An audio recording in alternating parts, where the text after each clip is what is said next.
May 20 ഈസ്റ്ററിൻ്റെ 5-ാം ആഴ്ചയിലെ ചൊവ്വാഴ്ച. യോഹന്നാൻ 14:27 മുതൽ 31 വരെ വാക്യങ്ങൾ. സഭാ പ്രസംഗിയുടെ പുസ്തകത്തിൽ പറയുന്നത് പോലെ എല്ലാത്തിനും ഒരു സമയമുണ്ട്.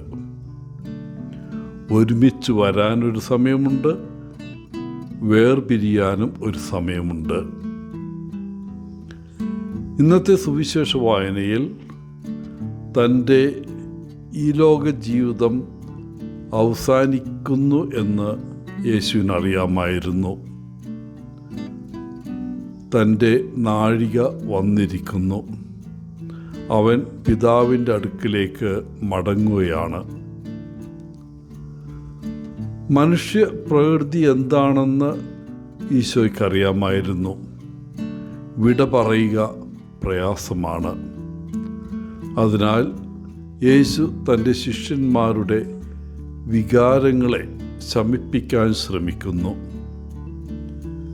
താൻ പോകുകയാണെന്നും എന്നാൽ പിന്നീട് തിരിച്ചു വരുമെന്നും യേശു തൻ്റെ ശിഷ്യന്മാർക്ക് ഉറപ്പ് നൽകുന്നു. അതിനിടയിൽ ലോകത്തിന് നൽകാൻ കഴിയാത്ത സമാധാനം അവൻ അവർക്ക് നൽകുന്നു.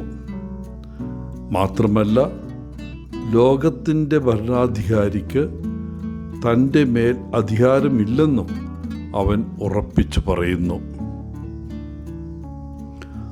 സമാധാനം എന്ന വാക്ക് ഹ്രസ്വവും ലളിതവുമാണ്. എന്നിരുന്നാലും സമാധാനം എന്ന സമ്മാനം ഒരു വലിയ നിധിയാണ്. ഒരു നിമിഷം നമുക്ക് നമ്മുടെ ജീവിതത്തിലെ ഏറ്റവും സമാധാനപരമായ സമയങ്ങൾ ഒന്ന് ഓർക്കുക. അതൊരു പക്ഷേ നിങ്ങളുടെ വിവാഹത്തിന് ശേഷമോ ഒരു കുഞ്ഞിൻ്റെ ജനനത്തിന് ശേഷമോ ആയിരിക്കാം. എല്ലാം ജീവിതത്തിൽ ശരിയായി വരുന്ന ഒരു സമയമായിരിക്കാം. ജീവിതം ബുദ്ധിമുട്ടുള്ളതാകുമ്പോഴും നമുക്ക് സമാധാനത്തിൻ്റെ നിമിഷങ്ങൾ അനുഭവിക്കാൻ കഴിയും.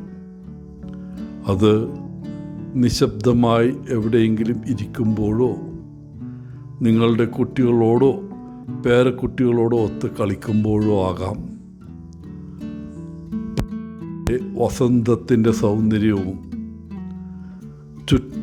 ചുറ്റിലുമുള്ള പ്രകൃതിയുടെ നിമിഷങ്ങളുമാകാം അത്.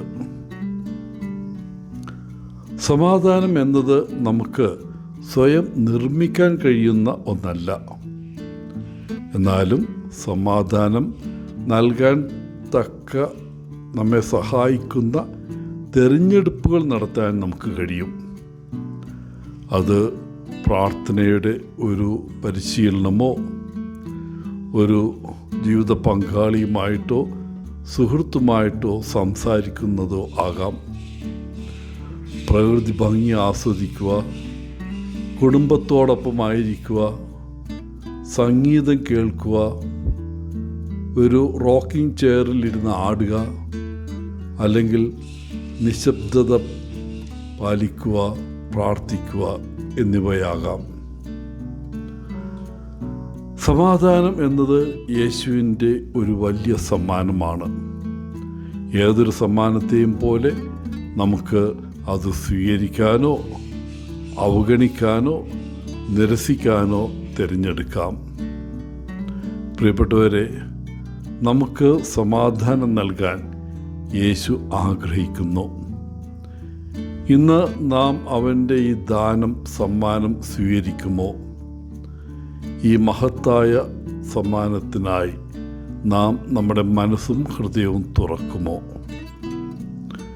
എല്ലാവർക്കും നല്ലൊരു ദിനം ആശംസിച്ചുകൊണ്ട് ഒത്തിരി സ്നേഹത്തോടെ പോളച്ചൻ ഫ്രം ബാംഗ്ലൂർ.